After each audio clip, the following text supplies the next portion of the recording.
Muli ay isang magandang umaga po sa bawat isa. At ngayon ay makibukas po kayo sa akin sa atin pong pagpapatuloy ng atin pong serye sa Aklat ng Mga Gawa.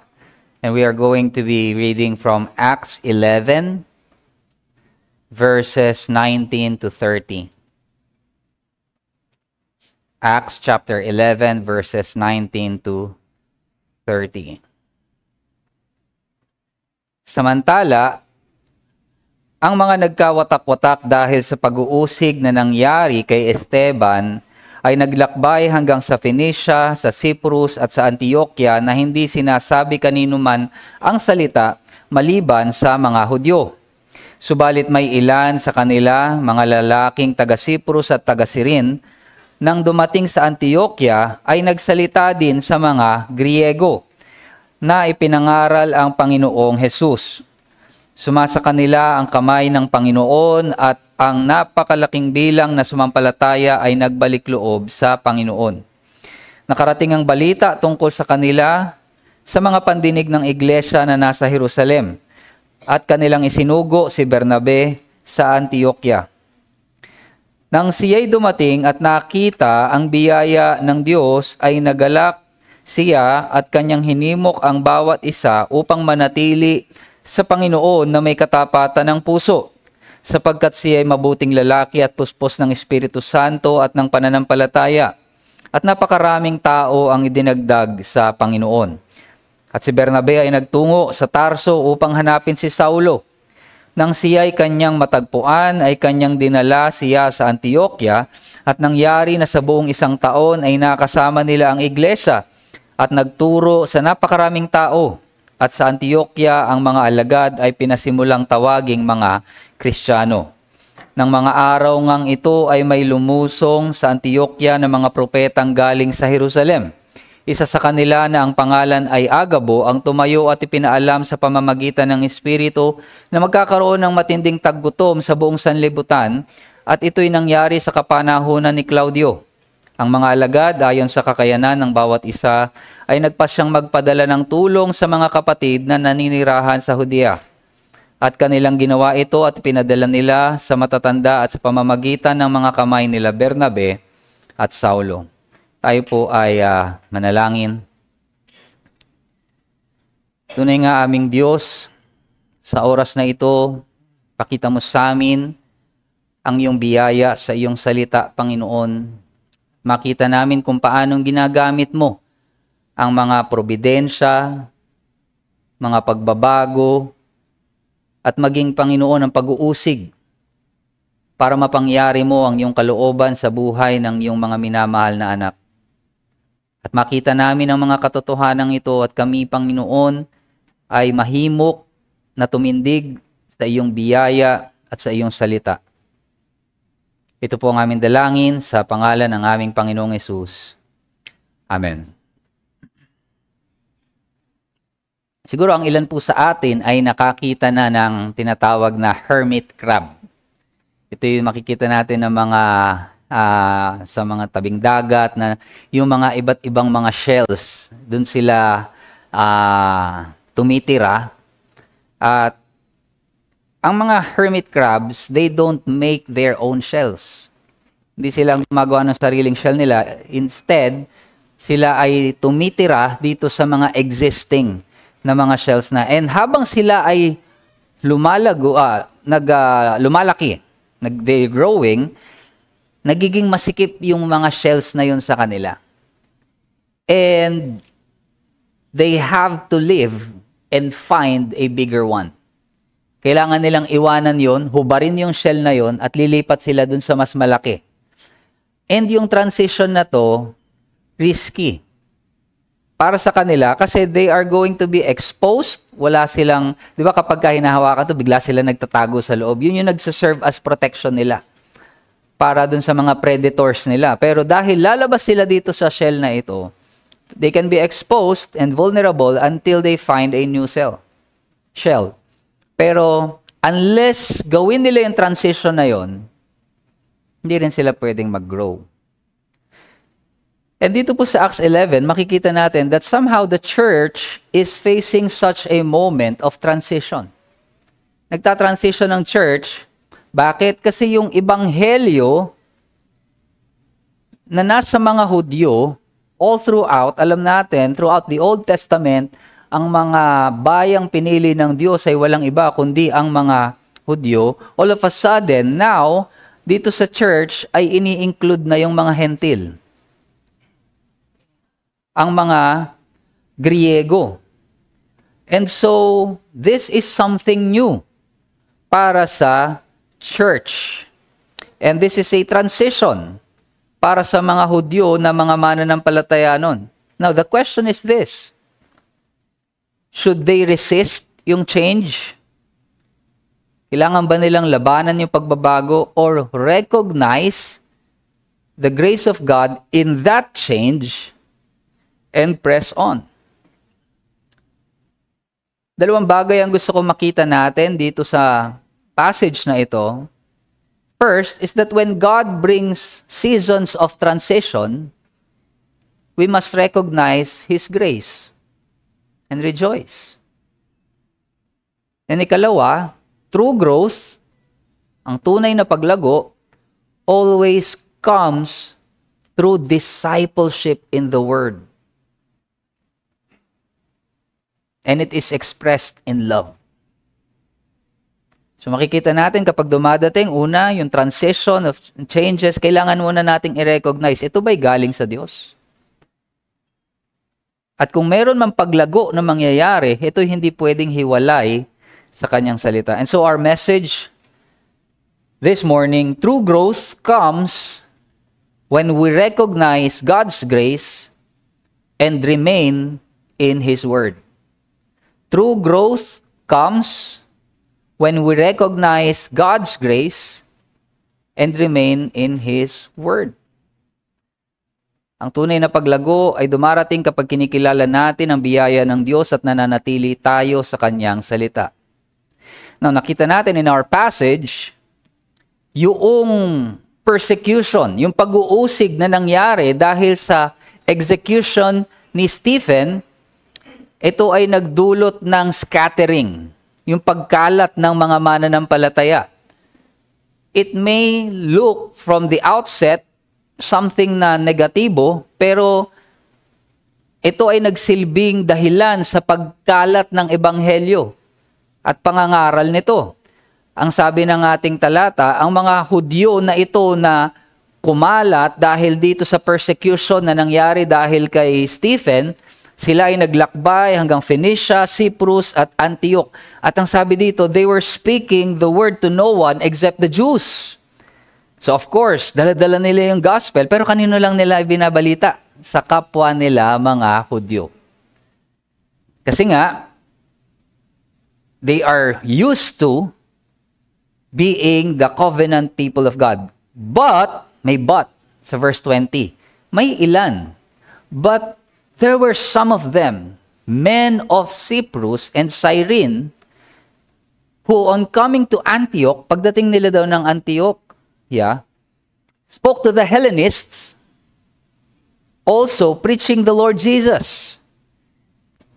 Now, dito ay ginamit sa wikang English, maybe magkaroon ng confusion sa ilan.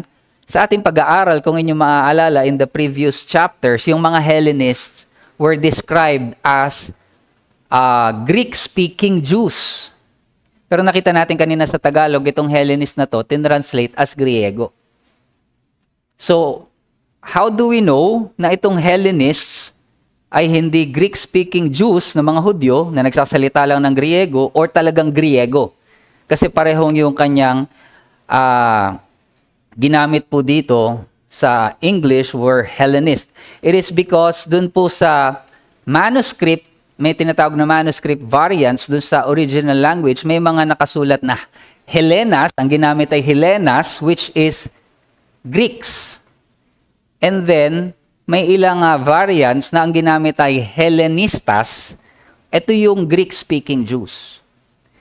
Now, dahil dito, kailangan nating tignan yung konteksto and yung flow ng passage at ang ating makikita, given na doon sa naunang talata, ang pinapakitang pinagdadalhan lamang nila ng gospel were the Jews, it is reasonable na makita natin na yung context dito, ang tinutukoy ay mga Griego. So the Greeks were the one that is being described dito. So we will be favoring the manuscript used Hellenas dito sa passage na ito. And as we have seen in the previous chapter, ang pagdadala ng ebanghelyo sa mga Griego, sa mga Hentil, ay sinimulan kay Cornelius. So this is a continuity nitong pag-i-include ng mga Hentil sa loob ng iglesia ng Diyos. And so the Lord, nakita natin, blessed the efforts of these men na nagdala ng ebanghelyo sa mga Griego, sa mga Hentil. Ang sabi dito in verse 21, "And the hand of the Lord was with them, and a great number who believed turned to the Lord." Maraming bilang ang nanampalataya at kumilala sa ating Panginoon. Isang bagay na makikita natin dito, when something is of God, kapag ang isang bagay ay sa Diyos, He will surely bless it. Pagpapalain ito ng Diyos. And so this transition that the church is entering into sa redemptive history, nakita natin ang mga Hudyo, sila lamang ang bayan ng Diyos, pero ngayon nagdadagdag ang Diyos ng mga tao from every nation, every tribe, sapagkat ang ebanghelyo ng ating Panginoong Jesucristo ay ipinapangaral at ang lahat ay tinatawag na magpasailalim dito. And so God is prospering the efforts of these men. Pero pansinin din natin na ito ay kaagad nakarating sa iglesia na nasa Jerusalem.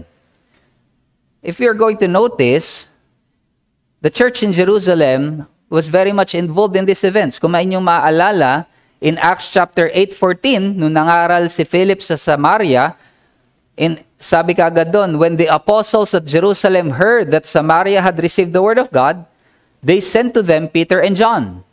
Pinadala kaagad nila si Peter and si John to assess the situation and pray for the Samaritans.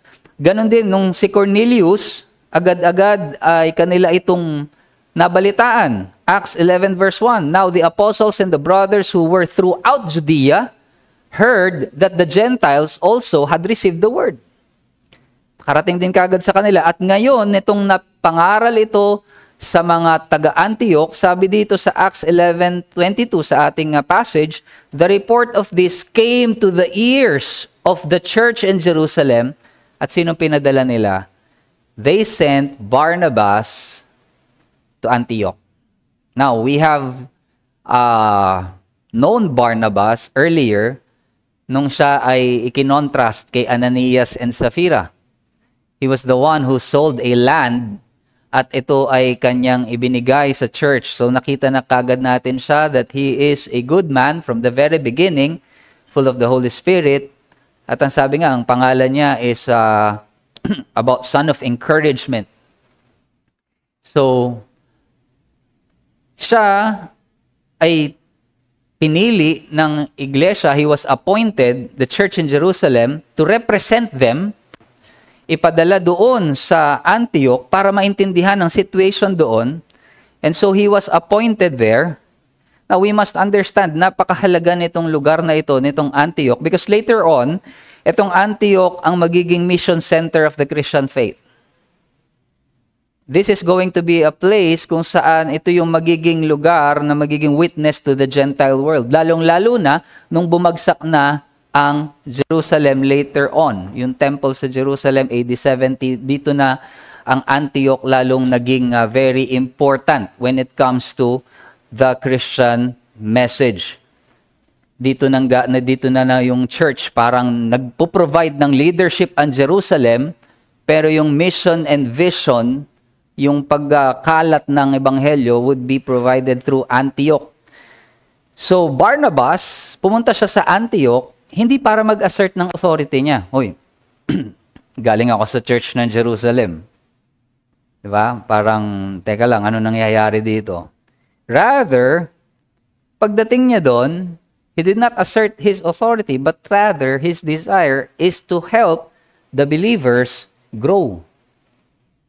Para lumago. Bakit? When he came and saw the grace of God, he was glad.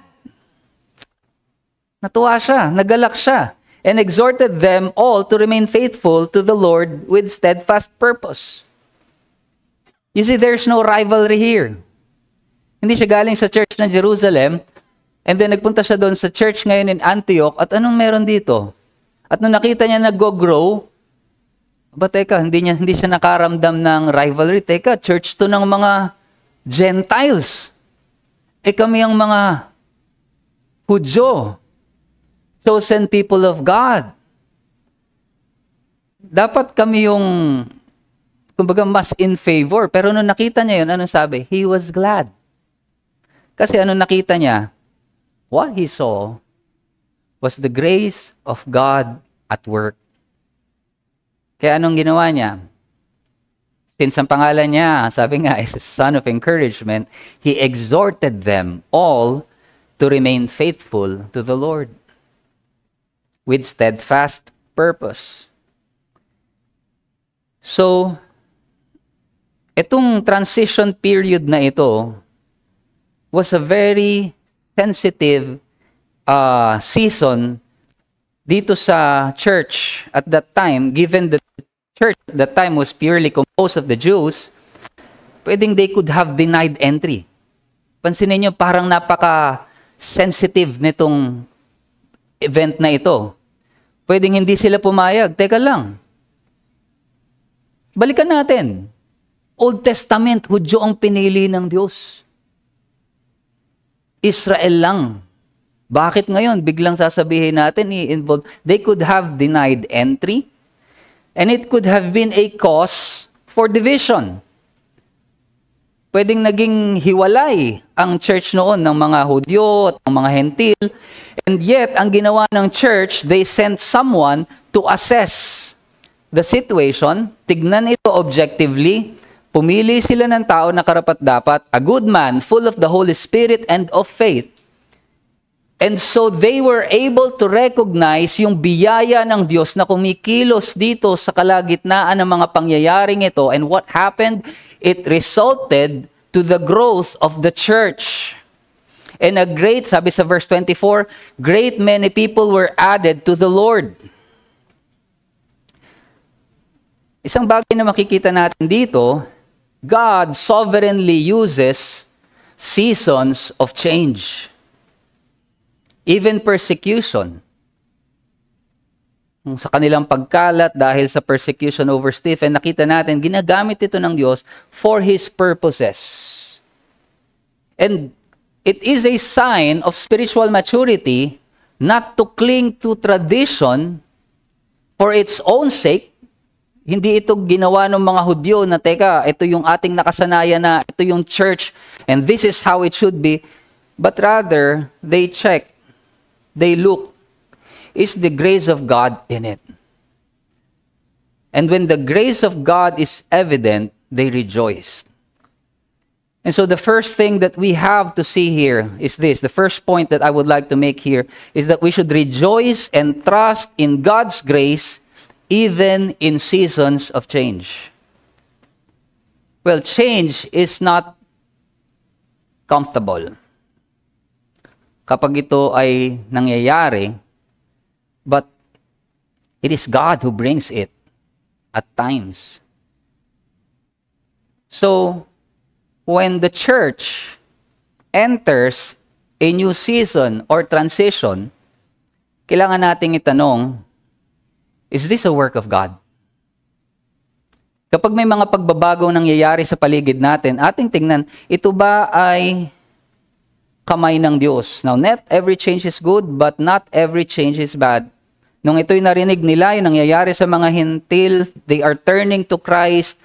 The Jerusalem church tested it. And they sent Barnabas. In the same way, we must discern. Through the scripture, prayer, and wisdom is God's grace at work. It doesn't necessarily mean for them that all of a sudden, dahil sa change na ito, what we used to do was wrong. It doesn't mean that. Hindi nila sinabi na, mali pala yung Old Testament. Kailangan pala include lahat. No. It's just God is transitioning them to something better. Not because it was wrong, but God is introducing something better to make the church grow more. So, ang tinitignan natin dito, when we are faced with such, is to see the grace of God at work. And when Barnabas saw the grace of God, he was glad. And he encouraged the new believers. So kapag nakita natin na malinaw ang kamay ng Diyos sa mga bagay na ito, we rejoice, we get involved, and we strengthen the work. But let's apply it more personally, sapagkat ang mga seasons of change happens to us also as individuals.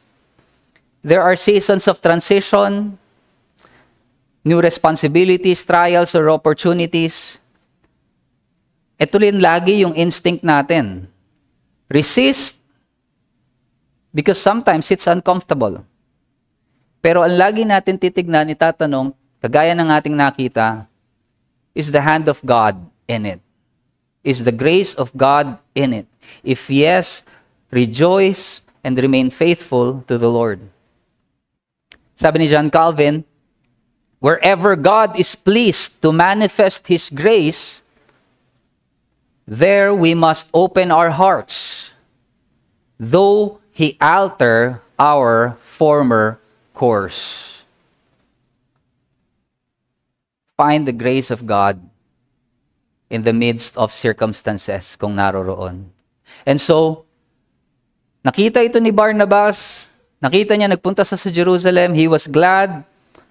But notice this, sabi sa Acts 11:25-26, so Barnabas went to Tarsus to look for Saul. So si Saul, si Apostle Paul, dating tagapag-usig ng pananampalataya ng mga Kristiyano, hinanap siya ni Barnabas, and when he had found him, he brought him to Antioch. Isinama siya sa Antioch. For a whole year, they met with the church and taught a great many people. And in Antioch, the disciples were first called Christians. Ano yung naging response ni Barnabas dito sa biyaya na nakita niya at work sa Antioch? His response was not passive. Hindi niya sinabi na, ay, okay, this is good. Wala akong kailangan gawin at work na kagad. Kahit hindi pa nga ako dumarating dito, evident na yung biyaya ng Diyos. So wala akong kailangang gawin or idagdag. Pansinin ninyo, ang ginawa niya, nagpunta siya sa Tarsus, hinanap niya si Pablo at isinama niya pabalik sa Antioch Church. And after that, they met with the church for a whole year. Sinama niya si Paul because he recognized na itong si Pablo has a gift for teaching. So instead na siya ay walang gawin, he sought ways, naghanap siya ng kaparaanan to strengthen the work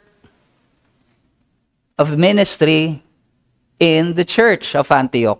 He knew grace leads to responsibility, not laziness.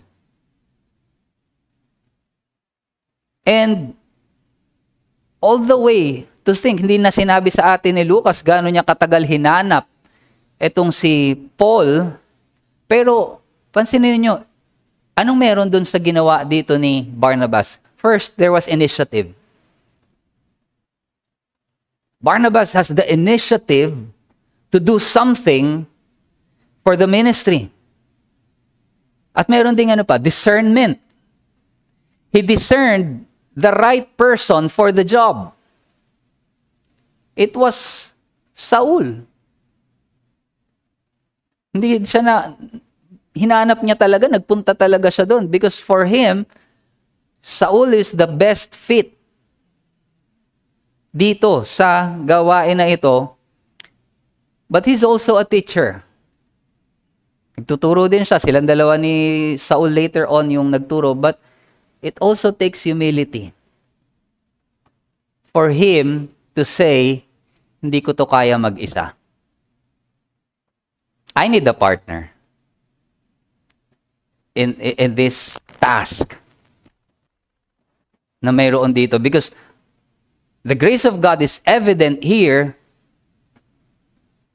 and this ministry should be strengthened. And I can't do this on my own. It takes humility na hanapin niya si Paul also and have him teach. Na later on, alam nga natin na magiging mas angat na si Pablo over Barnabas. Ma-outshine siya ni Paul. But doesn't matter. He knows Paul is the one that is needed there. And for a whole year, they met with the church and taught a great many people. Another thing na gusto ko pong ating mapansin dito is paanong nakasentro ang lahat ng paglago ng iglesia to the Word. Sabi sa verse 20 to 21, the preaching of God's Word, yung pangangaral dun sa mga Griego, turned many to the Lord. Verse 24, Barnabas exhorted them to remain faithful. Ano nangyari? Many were added to the Lord. And then, nung isinama na ni Barnabas si Saul, si Pablo, they met for a whole year, at doon, they were recognized as Christians. Nagkaroon sila ng identity. Now, notice the progression na nakikita natin dito. There is first evangelism. Nagkaroon ng pangangaral. At nung nagkaroon ng mga mananampalataya dito, dumating si Barnabas, anong sumunod? Evangelism. There was encouragement. They were exhorted. And then there was discipleship. For a whole year, they were taught. The church was taught. Evangelism, encouragement, discipleship. And the ministry of the Word ay laging nasa gitna at every stage. At ayun naging bunga ng discipleship dito, makikita natin in two ways. First is their new identity. It was in Antioch, anong sabi doon? That they were first called Christians. In Greek, Christianos or Christianoi. Parang taga San Pablo lang yung nagpangalan. Christianoi. But it was the first identity. Yung identity nila bilang mga mananampalataya na nagkaroon, nakilala sila. Na tinatawag sila ng mga tao Christians because of their discipleship. They met for a year. Naging kilala sila of who they are. They were being taught. Pero hindi lamang yon, we will see also, aside from their identity, they were also known for their loving action. Makikita natin yan in verses 27 to 30. Na nung nagbigay ng prophecy si Agabus, isang propeta, na magkakaroon ng famine, anong ginawa nila? They sent relief to their brothers and sisters. Nagtutulungan yung church. Their identity speaks to the watching world. And this is because of their discipleship. Because the Word was center to the church. Kailangan mabigyan nating diin, church growth cannot be separated from the ministry of the Word. Hindi natin pwedeng ihiwalay ang paglago ng isang iglesia sa ministeryo ng salita ng Diyos. Evangelism, it brings people in. Exhortation and encouragement strengthens them, and discipleship grounds them. Makes them firm sa kanilang pananampalataya. So, a healthy church is a word-centered, disciple-making church. But I want to clarify and take this opportunity to clarify yung mga common misconception kapag sinabi yung salitang discipleship. To others, discipleship means attendance sa church plus Bible reading. That could mean to them discipleship. Pero ang discipleship po is more than just showing up attendance. It is transformation through obedience and imitation. Dahil ito yung sinabi sa atin sa Matthew 28, sa Great Commission. Make disciples of all nations, teaching them to obey all that I have commanded you. So kailangan ng pagtuturo kung paano magpapasailalim sa salita ng Diyos. It is transformation through obedience and imitation. So, kailangan natin tignan, are we just checking the box kapag tayo ay, Sunday ngayon, check, attendance ako, and this is discipleship. We must be careful with that. Or, sometimes, other things that discipleship is optional. Ito ay para lamang sa mga spiritual elites, para dun sa mga magiging leaders, for pastors, or serious Christians. Pero tinatawagan ng Panginoong Hesus ang lahat ng mananampalataya to follow Him. So if you belong to Christ, you are called to be His disciple. Some might think that good preaching equals discipleship.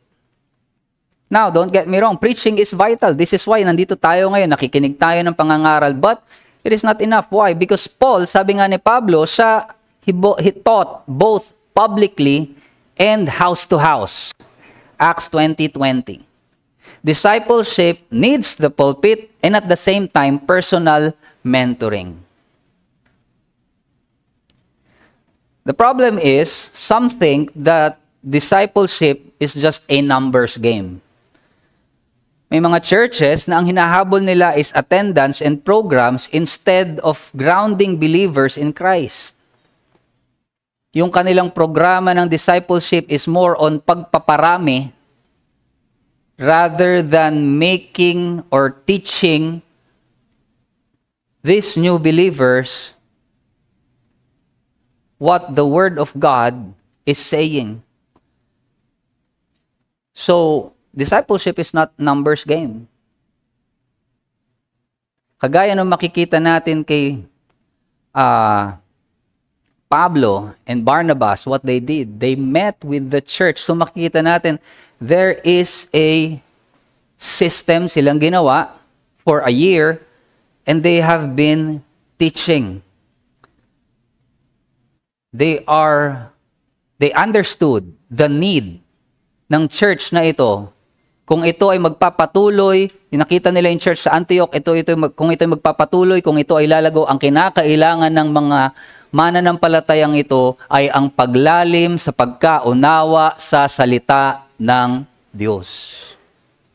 And so the second point for us here, we must remain and trust in God's Word for growth and sustenance. Huwag natin tignan ang discipleship as optional if we want true growth. Kailangan natin maging committed as a church in studying God's Word. Not only from the pulpit to the people, but from one another as well. Teaching one another and being taught. Handa ba tayong magpaturo? Or are we confident with where we are right now? And not only that, our love and generosity, ito ay kusang dadaloy when the Word of God shapes our hearts sa ating actions. Kagaya ng church in Antioch that gave sacrificially na nagkaroon ng famine. What they knew theologically manifested practically in their lives when they saw a need. Thomas Watson said, "The prosperity of the church depends upon the faithful preaching of the word, for the word is the soul's food." Alam niyo po mga kapatid, nitong si William Tyndale, siya ay nabuhay sa panahon na ang Biblia ay hindi accessible for ordinary people. Ang tanging nakakabasa lamang nito ay ang mga priest, yung mga pare, sapagkat ito ay nakasulat sa Latin. And the common man, yung mga tao, hindi nila ito naintindihan. Kahit ang misa, kapag ginagawa noon, was in Latin. So walang nakakaunawa. But Tyndale, William Tyndale, was very much convinced na kung ang mga tao, if they are to know Christ, kung makikilala nila ang Panginoong Jesucristo, kung sila ay lalago sa kanilang pananampalataya, kailangan nila ang salita ng Diyos sa salitang kanilang nauunawaan at naiintindihan. At sinabi niya sa isang clergyman, minsan, and some of you may very much be familiar with this, "If God spare my life, I will cause the boy who drives the plow to know more of the scripture than you do." Sinabihan niya isang clergyman, kung magkakaroon lang ako ng pagkakataon, kung hahayaan ng Diyos, spare ng Diyos ang buhay ko, yung bata na nag-aararo daw, ay mas marami pang alam sa Biblia kaysa sa'yo. And how is he going to do that? He devoted his life translating into English yung original Hebrew and Greek. At dahil dito sa kanyang ginawang ito, he was hunted, naging siyang kumbaga wanted siya, and he was betrayed later on, and eventually inaresto siya, at kahit nung nasa kulungan na siya and he is awaiting execution, yung mga gwardya tinuturuan niya by translating in sa kanyang memory yung mga portions of scripture na kanya naaalala. And in 1536, siya po ay ginarote. He was strangled at sinunog, burned at stake. But here is his final words. "Lord, open the King of England's eyes." Hindi nakita ni Tyndale ang bunga ng kanyang ginawa. But 2 years later, after his death, the same king who ordered his execution, na sa bawat church in England, there must be an English Bible. Nangyari yung panalangin ni Tyndale. And it became the very foundation ng halos lahat ng mga English Bible, almost every English Bible that we read today. And possibly, kahit yung mga Bible na ginagamit ng ilan sa atin ngayon. And this life of Tyndale reminds us also, growth and strength comes from staying rooted in the Word. Not comfort, not success. Because makita natin, a life anchored in Scripture will bear fruit that outlive us. Yung bunga nung ginawa niya, na ibinigay niya, ginawa niya para sa Diyos, yung bunga nito, it outlived Him. Na kahit hanggang ngayon, we are reaping the benefits of that man's labor. And so as a conclusion, brothers and sisters, kagaya ng church in Antioch, nakita natin yung progression nito ng church also in Jerusalem. We must learn to recognize the grace of God in seasons of change and remain steadfast sa kanyang salita. Sapagkat sa pamamagitan lamang ng salita ng Diyos, there is true growth, and in His Word we are sustained. If we would be a strong church na mayroong mga tapat na mga alagad, mananampalataya, we must not depart from the Word of God. Rejoice in God's grace and remain rooted in His Word. Ay pa'y manalangin. Aming amang Diyos, tunay nga, tulungan mo kami na sa bawat sitwasyon ay mahanapin namin, Panginoon, ang iyong biyaya. And when we see the grace of God at work, O Lord, even in unpleasant circumstances, help us to be glad, O Lord, in it. At ganun din naman, Panginoon, nawa ang iyong salita ang patuloy na magbigay ng paglago sa amin. Huwag naming ihiwalay ang aming sarili sa iyong salita, bagkus ito'y aming yakapin. Let it not depart from us, O Lord, day and night. At kami, Panginoon, ay iyong samahan, ikaw ang magbigay ng paglago sa amin, Panginoon, na nagpapasailalim sa pagkapanginoon ng aming Panginoong Jesucristo at sa kanyang mga salita. Salamat, O Diyos. Ito po ang aming dalangin sa pangalan ng aming Panginoong Jesucristo. Amen.